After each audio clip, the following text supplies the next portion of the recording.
welcome back to another episode. I'm your host, Ryan Richards, a residential loan officer and real estate investor based out of Massachusetts and Rhode Island. Today I have a very exciting guest joining me in Jessie Dillon. She is a powerhouse real estate investor who found herself investing in states she's never even been to. She just crossed her milestone accomplishment of 50 units owned and operated, and now has a new venture focusing on storage units, and shares with us some of the key strategies she's used to grow her portfolio and buy in states that she doesn't even plan to travel to. So if you want to learn more about how you can do the same or some tips and tricks that we talk about through our journey, then stay tuned.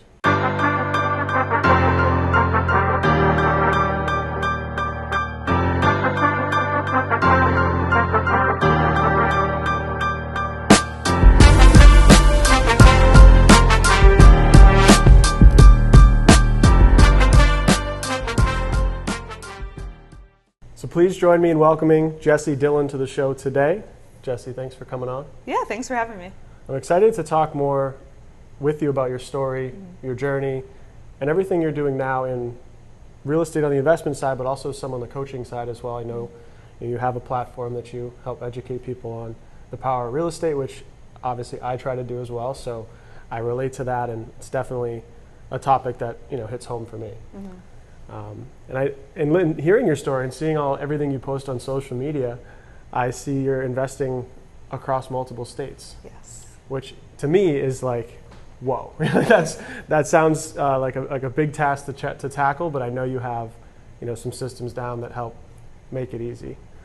So for those who might not know about you and your journey and your recent accomplishment of 50 units owned and operated, tell us a little bit more about how you got started in real estate and kind of what you have going on today. Yeah, so I live in Central Mass, always have, and I've actually been in the beauty industry since like 2011.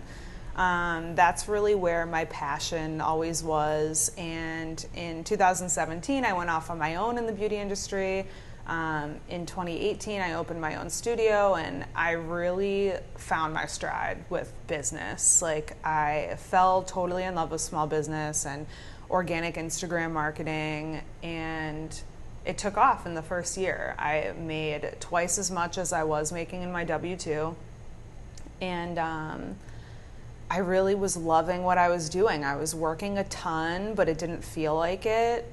But a couple years in, it started to feel like it. And I do permanent makeup, so I tattoo brows, lips, and eyeliner, and I have a small studio with a few other artists. But I was working behind the chair a lot, and it started to take a toll on my body.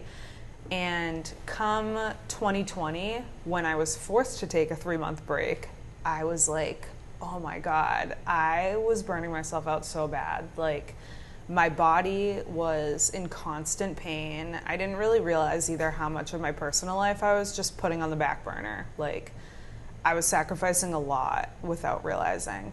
And that's when I fell down the whole FIRE rabbit hole. So I was like, I do need to figure out a way to slowly back out of this monster that I created. And, I loved what I did, but I knew I couldn't keep up that pace forever. So I actually found a Facebook clickbait article about a girl who was retiring at 26, and I'm like, I gotta figure out what she's doing. So I read the article and I learned about FIRE, and I actually messaged her on Instagram, and I was like, here's where I'm at. If you could recommend one book, what would it be? And she recommended Simple Path to Wealth. So I binged that book in like a day. And I was like, yeah, I can do this. Like, I have a 70% savings rate, so I can retire in 11 years. And then I was like, oh shit, I definitely can't do this for another 11 years. So I did get started with that, but I kept listening to the podcasts and reading the books, and I'm like, there's gotta be a faster way.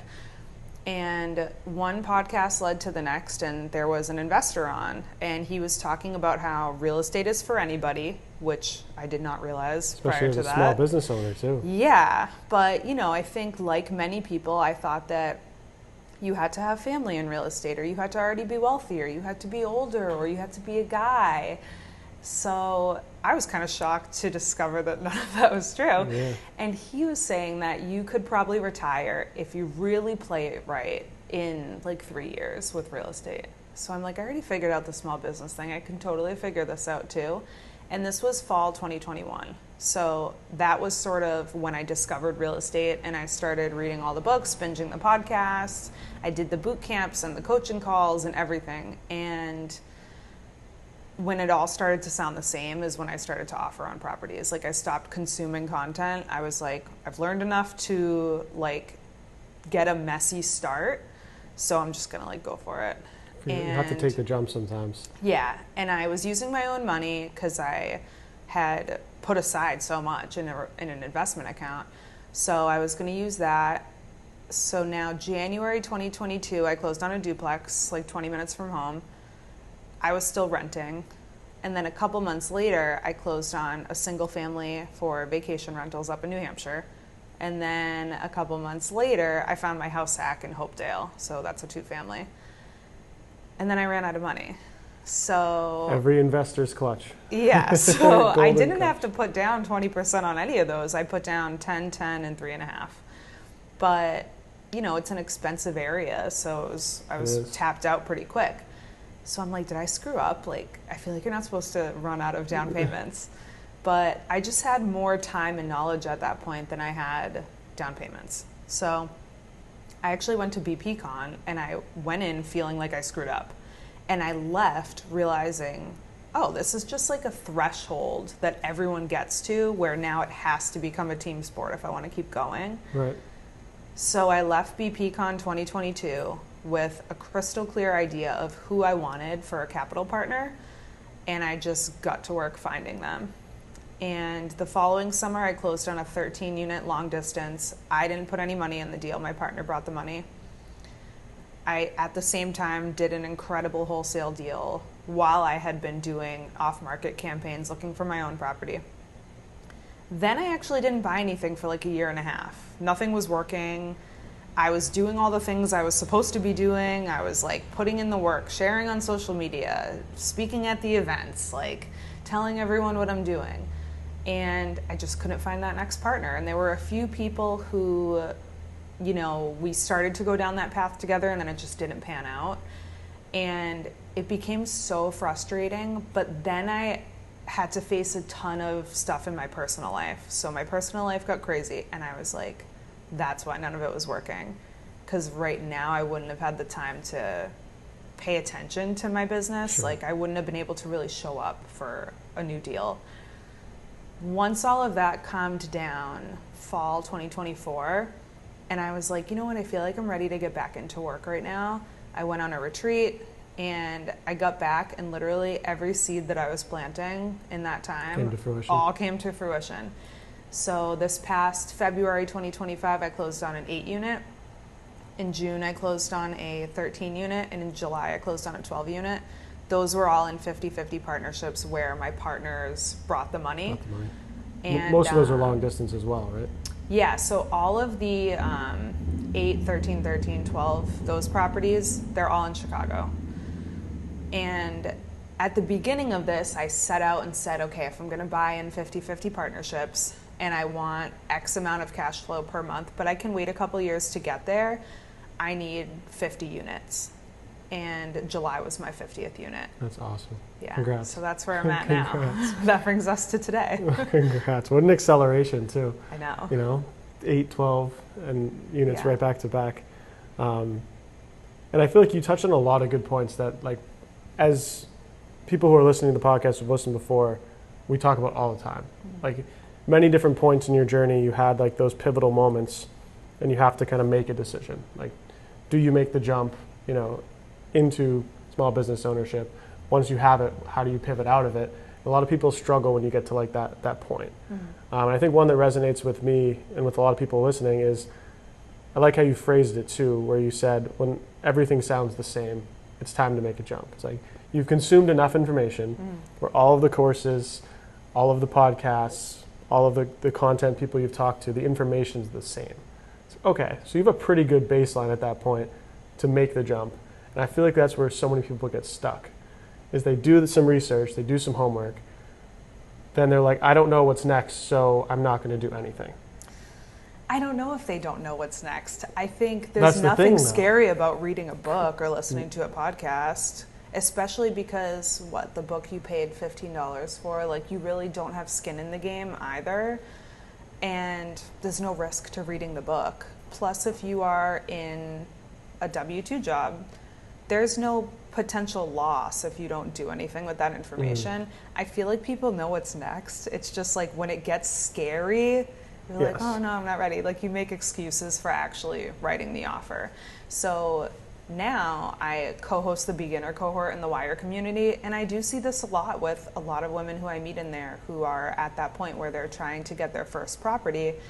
They know what they're doing, but there's a lot of just like spinning your wheels and doing work that you think is moving the needle, but it's not. Like, if you're not actually signing offers, you're not really getting any closer. Like, you can underwrite properties all you want, you can look at Zillow all you want, but like, if you're not actually signing the offer, you're not really doing anything. Agreed. Yeah. Agreed. And that's one that Andrew had mentioned in one of our conversations recently. It was like, that is the KPI for real estate investors. Like, offers out, offer signed, that's the metric you should track. And I think that's not often like thought about for many investors, especially because most investors aren't building a business or an empire around real estate. There's a lot of investors who just want one or two properties. Yeah. And that's a little bit different than, you know, someone like yourself or myself who wants to build, you know, a big portfolio. We need to track, you know, the offers that you make. But what was that moment when you bought your first deal? What were some of the biggest things you learned that you didn't think you were going to? That might have otherwise made you hesitant, but once you got into it, you realized, okay, this isn't that bad. I think the biggest thing is, like, there's an answer for everything. Like, no matter what comes up, like, there's a way to fix it. There's, like, a solution, and there's someone who can help you. It's just a matter of, like, asking a million people. So I don't know anything about, like, property, like fixing stuff, you know, major systems. Like, that's not my wheelhouse, and I actually don't really want to learn about it either. So that made me nervous, because I'm like, how am I going to know, you know, when things need attention, or what to do when something is broken? But like, there's a million people I can ask. And even though I always had, you know, great reserves, I was so worried about what if some financially crushing issue comes up with a property. And I was like, you know what, there's always a way. Like, there's HELOCs, there's loans, there's private money, like there's, you know, fortunately owning a business, I can just make more money if I really, really want to. Yeah. So there's just always a way. Like, there's a solution to everything. The worst case scenario is not that bad. But I did also learn about myself with that first deal that I go straight to panicking about stuff, which is why now, like, self-management is not part of my plan. I actually don't even self-manage my house hack, because when things come up, like with tenants, any kind of issue, I just get so nervous about not doing the right thing. Like, I want to make sure I do it all right. And when it's my property and it's so close to me emotionally, I just can't make the best decision or handle it right. Whereas that's kind of why I love owning long distance, because I really do look at it more like, this is an investment, this is a business. Yeah. If I could drive by the property every weekend, I'd probably drive myself insane, like worrying about it. But this way I really can just, I'm a whole layer removed, having the property manager there and being away from it. So, yeah. No, that's great, because I think that's where people, they get stuck in that, from that standpoint too. We said they get scared about the unknown, and it's like, nobody knows all the answers. Yeah. And even seasoned investors, there's always something, you know, that comes up that they've never dealt with. It's just the nature of the business. But if you just have the right people around you, you can ask questions, you can get the answers, then you'll be able to figure out the problem. Yeah.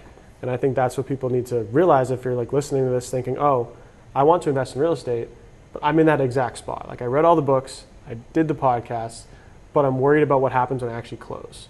It's like, if that's your problem, you need a bigger network. You just need to find other investors. You need to find other, you know, like-minded people who are trying to do what you're trying to do.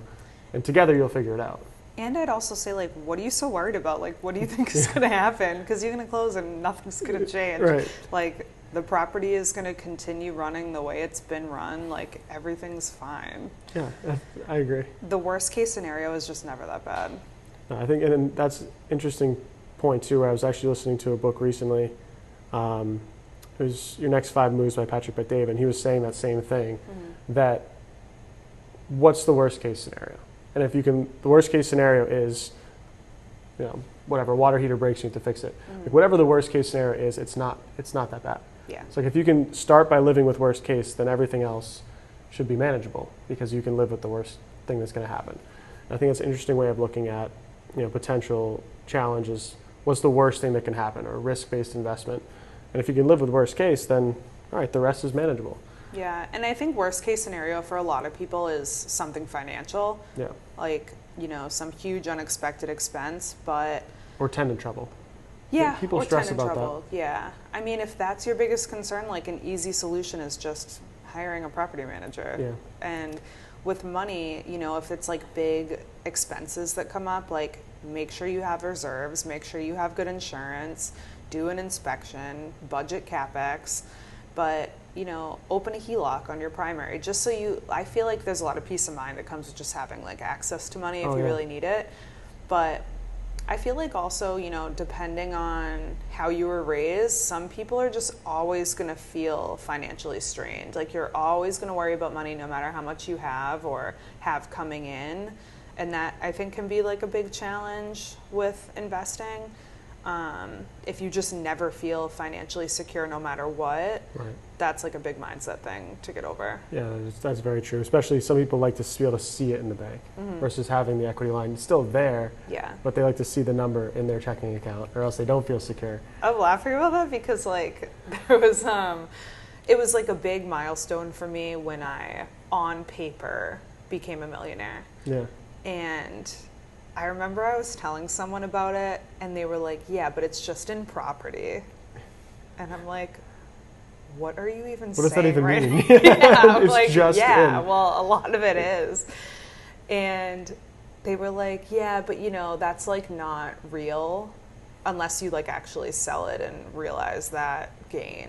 So is the stock market. And it was just, yeah, exactly. I'm like, so is everyone's retirement account. Yeah.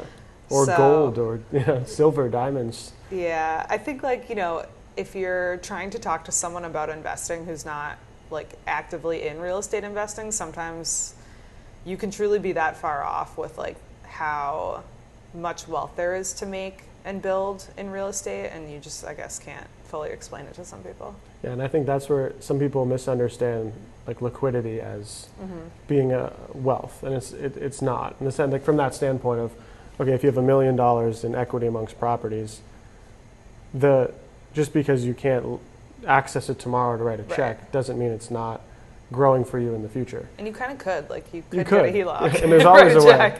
There's always a way. Yeah, I mean, there's literally, and I learned this from Simple Path to Wealth, like there is literally no saving your way to wealth or retirement. You have to invest in non-liquid assets. Like there's no other way. There's no other way. Even if you don't invest in real estate, you need some vehicle to be able to multiply the money that you make. Because otherwise, especially the past few years, like if you didn't invest the cash you had, you lost a ton of money to inflation. The dollar today is way different than a dollar in 2020. Yeah. And a lot of people did. They left it in their savings account at 0.2% interest if you're lucky, and it ended up losing money as much as they like seeing it there. So you need something to counteract it, and obviously real estate does that. Yeah. Hedge against inflation. But I want to talk about that property management piece you mentioned a few times. Funny you mentioned that because I'm actually in a position now where I need to stop managing my own properties for similar reasons, but more so when it comes to me, a maintenance request comes to me or an issue comes to me. I think that there's someone who's better equipped to handle the situation. Not that I can't handle it or figure it out, but I have other stuff going on. Right. And I can't go to the property and see the issue and talk with the maintenance guy or talk with my plumber.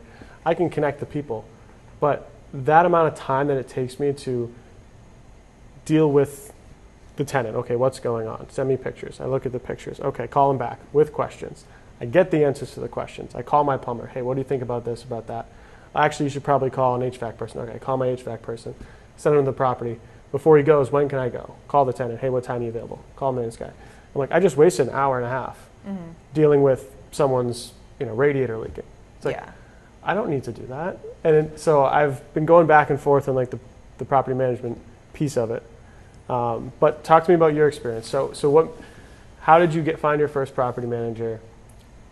What types of things do you look for in property managers, and how has the relationship been going?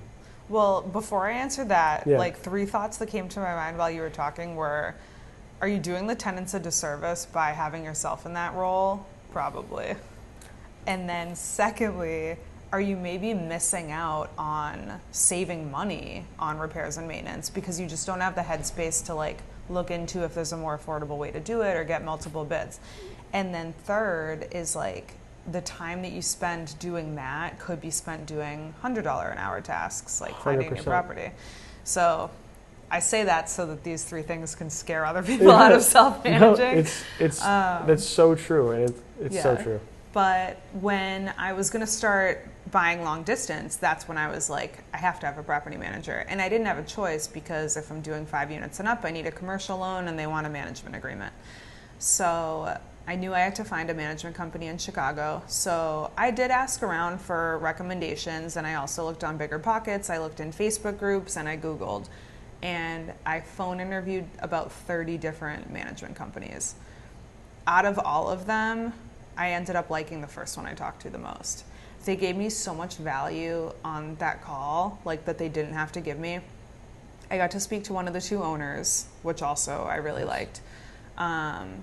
They had a pretty big portfolio. Like they managed at that time, I think like 1,800 units, and 80% of them were owned internally. So I'm like, I like that because they're just treating everything like it's theirs. Right. And one of the 2 owners that I spoke to is also a real estate attorney of like 30 years. So I was like, I like that because Illinois is tenant friendly. So I'm like, I really want to make sure they're doing everything like by the book. I also buy in C-class neighborhoods, and I've noticed when I was doing all those interviews, a lot of property managers really do not have a great attitude about managing C-class, and I did not like that at all. That was like that really like was a red flag to me. Mm-hmm. And when you say C-class, for those who don't know, can you explain what you mean by that? Yeah, so A-class properties would be like, it's a neighborhood with all single-family homes. It's really nice. It's really safe. B-class would be like mostly single-family, maybe a couple multifamilies. It's still nice, it's like upper working class, I guess. C-class properties would be like, it's pretty much all multifamily in the area, but it's still, feels generally safe. You don't feel like unsafe walking around. And then D-class would be like, there's a lot of dilapidated properties. It's all multifamily, but there's a lot of abandoned properties that might feel unsafe. So I buy in C-class areas, and a lot of property managers just really had a bad attitude about managing there, and I didn't like that. Whereas the management company I have, that's pretty much all they do. And my direct contact now, he is just like amazing. Like he's so personable, and all the tenants I think really like him. We have lots of tenants who are on payment plans, and we give a lot of flexibility with that and like trying to work with people and stuff. And a lot of the other management companies I talked to, they definitely would not have been doing that. So that was kind of how I found them. And I feel like finding a good management company is the biggest battle with long distance. So once I found a good team out there, I was like, I'm definitely going to use this and keep buying out there to get to my 50 units. And then I was like, wow, not self-managing is great. I can only imagine. So that's when I hired management for the 4 units that I have in Mass. And it's a guy who I met through a local real estate meetup. Awesome. Yeah. Awesome. And tell me more about, if someone's like hearing you talk and like, that does sound great. Like, I'd love to get a property manager. What are some questions they can ask when they're interviewing their property manager? And like, what do you look for when you choose a property manager? I actually have like a document that I used with 1 million questions that I gathered from a lot of other investors. So if anyone watching wants to just ask me for it, I'll send it to you. But It was, you know, a couple things like how many units do you manage? How many people are responsible for those? Do you have in-house janitors? Do you have in-house like handymen? How long do units normally sit vacant for? Have you ever gone through an eviction? How often do you go through evictions? What is our communication going to look like? Like how regularly are we going to touch base? You know, what neighborhood classes do you normally manage in? You want to just kind of like get them talking to get a feel for them as a person, because like owning rental properties is very much like a service-based business. Absolutely. And they're in a like a customer service position pretty much. So like they have to have good customer service. Absolutely. I think people who hate their landlords hate them because their landlords are not looking at it through a customer service lens. Not at all. And that ends up creating more problems in the end than anything to do with the property itself. Yeah. Usually it comes to that, but I'll definitely be one of those people who asks you for your sheet. So I think for me, that's definitely a goal of mine, and not only to take work off my plate, you know, so I can focus on the higher value tasks, but also just to create that team, that system where, okay, next, say I buy another property, the onboarding gets taken over by someone else. So now I just took one whole entire part of the process off my plate. Not just the ongoing management, but the onboarding, the operations. It's almost plug and play as you start to build those systems, which that's where I want to get to. So and even if you only have a couple units, like begin with the end in mind. Like if you are starting with 2 units and you have a busy W-2 job and a family, you probably shouldn't even self-manage just those 2. Like you're doing yourself and the tenants a disservice. But if your goal is to have 50 units, you might as well just start with management now. Like don't wait until it's driving you crazy, because then you're going to be slowing down adding properties. Like it's better to just begin with the end in mind. If you know in the end you don't want to self-manage, just don't even do it from the beginning. And it's harder to onboard when you have 20, 30 units than if you just had 2. So, but I'm sure a lot of people listening to that are probably saying, I would have never thought if I had 2 units I should start looking for a property manager, but it makes so much sense in the long term. And so now what made you decide on Chicago? Like, did you have a connection to Chicago? No. Was there an opportunity there? Like, how'd you end up in Chicago? So me and my first business partner, we were, we knew what we wanted. We knew what cash on cash return we were looking for. We knew how much capital we had to start with, and we had just kind of the same values and goals as investors. We were making creative offers on on-market properties in Massachusetts for 6 months. And I was trying to make on-market deals into home runs, but there was 20 people in line behind me that were happy to just get a base hit. So needless to say, none of those offers were accepted. But you were making them. And I was making them. That's the important part. I was making 3 a week. That was my metric. And after 6 months, I was like, if we are going to have to hire management anyways, because we're looking at larger properties, does it have to be near us? Like, what is the point of it being near us? Especially because we know that, the price to rent ratio in New England is generally not as good as it is in the Midwest. So I talked to a bunch of other investor friends of mine, and, we got together a list of cities in the Midwest to look into. And my partner and I just agreed on Chicago. We liked the job diversity. We liked how many subsidy programs there were for tenants. We liked the price to rent ratio, and we did not mind that it's tenant friendly, because that's where we were going to buy anyways in Mass. So what's the difference? And there's also a lot of money that gets reinvested into the communities. We like that too. And we were looking at a couple properties on LoopNet that were available, and we're Had you been before? No? That's no. awesome. And so on a Friday, after 6 months of denied offers, we on a Friday decided to look in Chicago, and we were under contract Sunday night. That's awesome. So just that Friday, I hustled finding all the contacts I needed, reaching out to agents who had properties listed that I liked, and just having phone calls with people. And once I got under contract, that's when I started interviewing management companies, and just one person led me to the next. Like when I found an agent who I really liked, he led me to my first loan officer out there, and like the closing attorney who I still use, who I love. So one person just kind of like led to the next to build my team out there. That's awesome. Yeah. Good for you.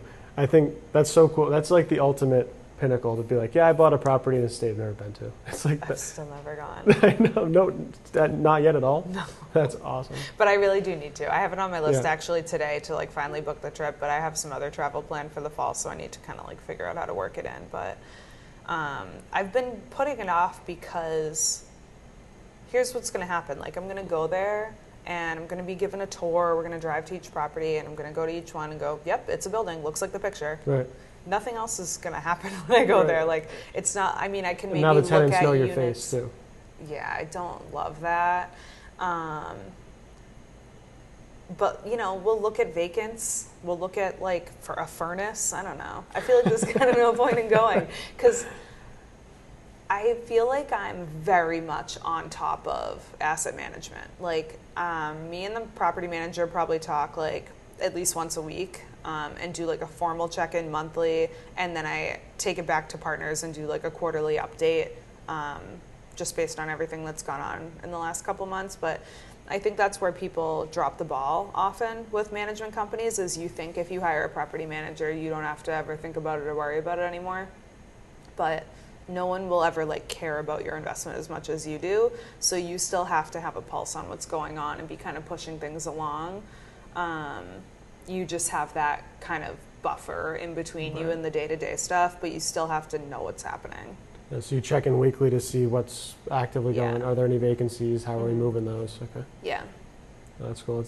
And they're obviously once a week. That's a lot more than people would probably think. Yeah, we do like a formal check-in monthly, but just as things are going on, we'll usually text or email once a week. For example, I got something in the mail the other day, a fine from the city because grass clippings were blown in the street. Yeah. So we had a call about that. And so just little things like that come up, and you know, we'll touch base via text. Yeah. But that's awesome that you have the team to do that. Yeah. And I know that once you figure out the system, like now the possibilities are endless. Like you could invest anywhere. Yeah. Which is such a cool power to have. And I know what we were talking before, and I've seen you on social media talking more about some different asset types. Yeah. So share a little bit with the audience, if you can, about what your new idea is, or at least your new focus point, and kind of what your logic is behind what your next venture is looking like. So I had set out, you know, on this goal of getting 50 value-add multifamily units, but as we talked about before, like value-add multifamily takes time to do what you wanted it to do to begin with. So when I buy value-add multi, I'm like, it could be 2 years before we take a distribution because we don't want to, you know, risk the working capital account going too low. Like we want to really make sure the property's in a great place before we start pulling money out. So, you know, all these properties, like they're kind of in their marinating phase, like they're just baking for a little bit. But I'm like, wow, my portfolio now is so delayed gratification heavy. It's so equity heavy right now and not so cash flow heavy. So I'm like, now I want to shift a little bit. Now that I did what I wanted to do, I'm going to shift into something that'll be a more immediate cash flow. So me and one of my business partners that I worked with on the last deal, we're offering on self-storage now. So through one of the wire retreats, I met this girl, Bree, who teaches a self-storage course, which I took last fall. And at that time, I was really excited about taking it. But I was like, now's not the time to use this. I need to like finish doing what I set out to do with multifamily, and then I'll use it. So that time came like a couple weeks ago, and we put in our first offer on like 150 self-storage units or 160, 70, something like that last night. Very exciting. Yeah. Very exciting. And what's different about self-storage than value-add multifamily? So we'll still be looking for value-add self-storage where like it's just not collecting as much as it should or could be. But it's easier to get rents to where they should be with self-storage than it is with multifamily, because when, you know, someone's actually living there and they have to live there, like you need a place to live, it's a very delicate process to try to get rents to where they should be. It takes a lot longer. And then, you know, if you experience turnover, a turnover can easily cost like 20 grand if if the person's been there a long time. So with self-storage, like it's a less emotional, volatile process, like getting the value up. With value add multifamily, like some people would say it takes 5 years to like really get it to where you want it to be. And with self-storage, it shouldn't be any more than 18 months. So it's just a faster track. More operationally inefficient rather than... Yeah, and especially with me and this partner of mine, like we both own other small businesses. So I think with our background, it'll be very easy to like figure out what's going wrong. Yeah, one of the properties too that's part of the package we offered on last night has like a huge expansion opportunity. So we're kind of excited about that too because my partner has experience with development and yeah. Very cool. And how many storage units are typically on like the sites that you're looking at? It depends. So the smallest ones I feel like are around 50 units, and I don't know that I would really bother with that unless it was part of a package, like in this case. And then I think the biggest unit we'd probably look at, or the biggest property we'd probably look at, is like 250 units, something like that, depending on the price. Right. Just like I think with everything, we were pre-qualified to buy something way more expensive than we actually want to buy. But I feel like we're probably looking at like the 1 million to 2 million range. Awesome. That's very cool. Yeah. And where are you focusing on when you're looking at these opportunities? Certain areas, certain demographic markets? So a lot of people with self-storage, you know, just are more comfortable with long-distance self-storage than they are with long-distance multifamily, understandably. But because this will be my first one, I actually kind of want it to be close to home. So I'm looking within like a 3-hour drive of Central Mass.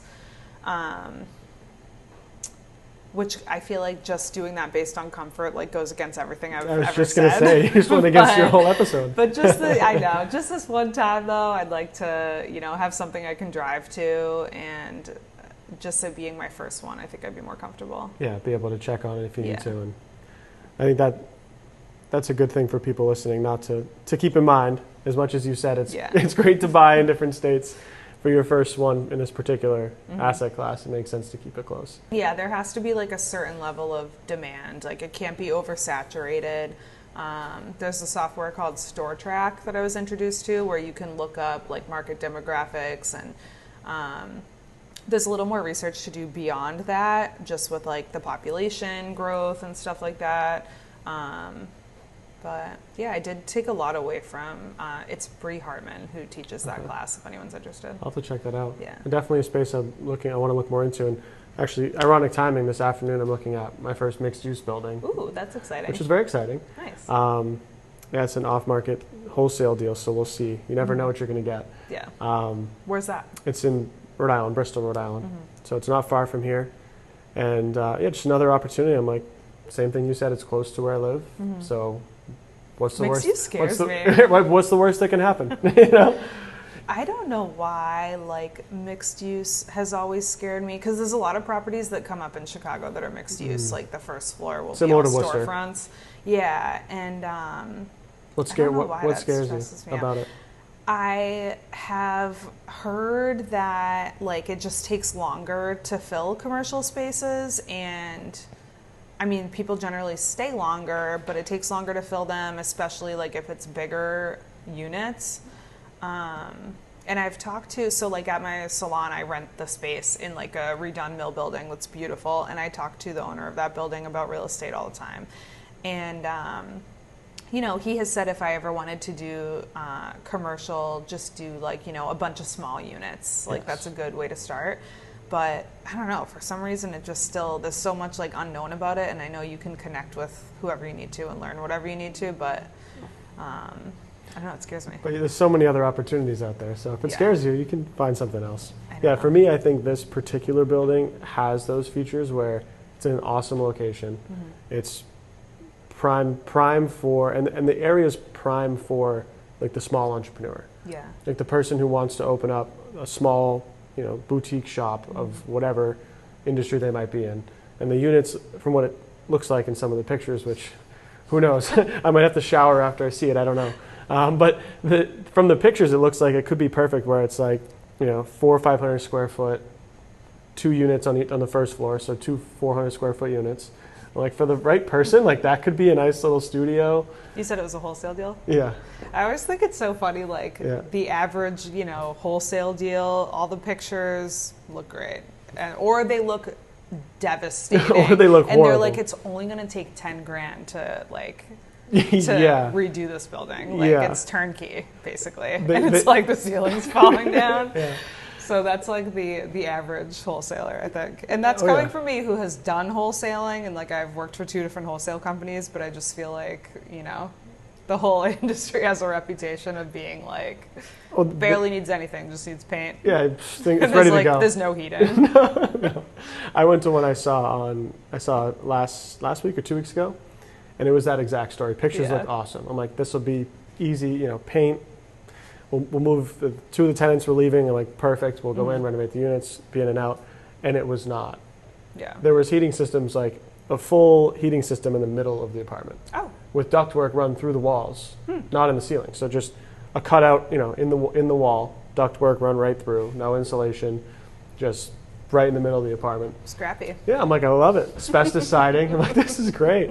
This is great. But yeah, you never know what you're going to get, and I think you can't necessarily be closed-minded to opportunities if it's in your wheelhouse and in your area. And I mean, that happens on market too. Like the last 13 unit that we bought was very much positioned as a turnkey property, and it was on market. And same brokerage I've bought from, multiple times, very much positioned as turnkey. It needs a new like $50,000 furnace. And that was only like one item. Oh boy. I would say on the inspection, like if we were to actually, do every single thing all at once, it'd probably be like $100,000 worth of work.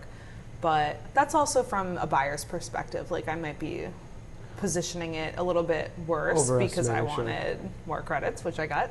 But I just think it's so fun. Like everything's turnkey, it seems like. Oh yeah, that word gets thrown around. Yeah. Very easily. But yeah, we'll see how it goes. Who knows? Future episodes, maybe I'll have updates. But I want to talk about, I know we're talking about some different asset classes, and obviously a lot of the conversation we're seeing like headline-wise in real estate is, commercial real estate. As you said before the show, people are always saying there's, opportunity coming. Yeah. But I want to ask you that question as far as we're filming this right about September of 2025. So what do you envision playing out over the next, 6 to 12 months as far as opportunities? Like, are you more bullish on some particular asset classes? I know you mentioned self-storage. Do you think that there's anything people should be focusing on right now as they're looking for like their next investment? So I was just talking about this same thing on an interview yesterday, and I very much like wear blinders with all this stuff. Like, I do not try to keep up with what the next thing is, what the next market is.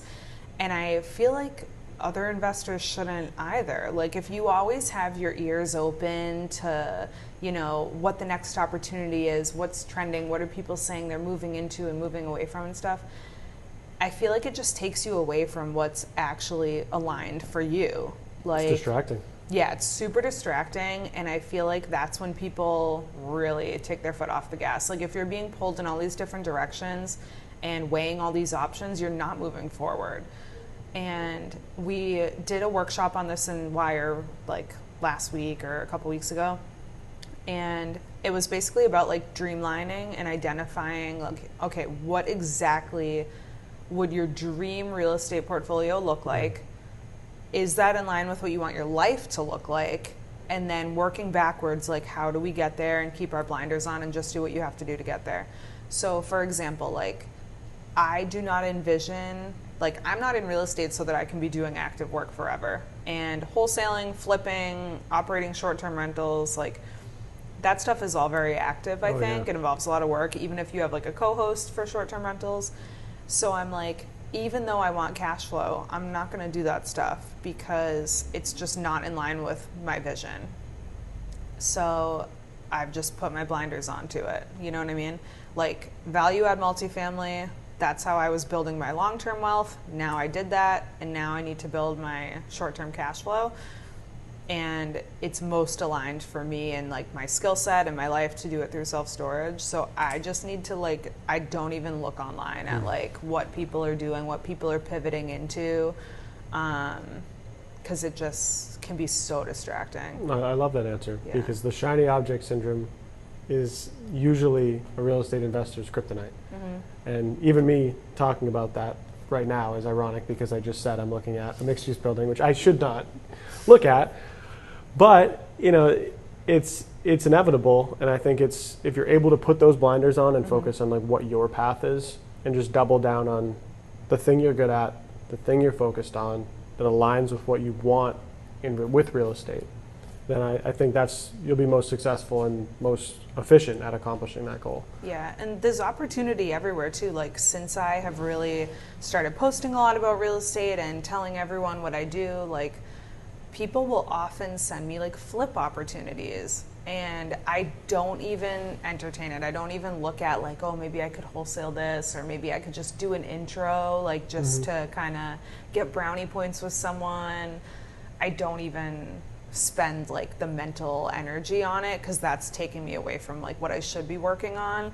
So I'd probably turn away like a lot of money making opportunities because I don't want it to take me away from like the bigger vision. Which is so important. Like sometimes the best yes is a no.